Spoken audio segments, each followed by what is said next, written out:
போலி ஆவணம் மூலம் புதுச்சேரியில் கார் பதிவு செய்ததாக தம் மீது தொடரப்பட்ட வழக்கு தொடர்பாக மத்திய இணையமைச்சரும் நடிகருமான சுரேஷ் கோபி கேரள உயர்நீதிமன்றத்தில் சீராய்வு மனு தாக்கல் செய்துள்ளார்.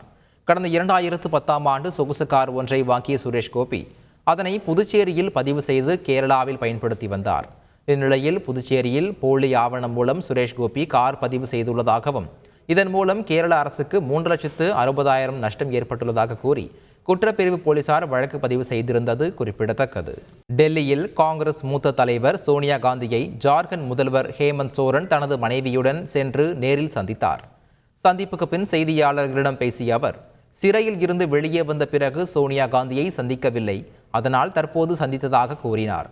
இக்கட்டான சூழலில் தனக்கு உறுதுணையாக இருந்ததற்கு நன்றி தெரிவித்ததாகவும் அவர் தெரிவித்தார். இன்னும் சில மாதங்களில் ஜார்க்கண்டில் சட்டசபை தேர்தல் நடைபெற உள்ளது குறிப்பிடத்தக்கது. செய்திகளை உடனுக்குடன் தெரிந்து கொள்ள உடனே சப்ஸ்கிரைப் பண்ணுங்க.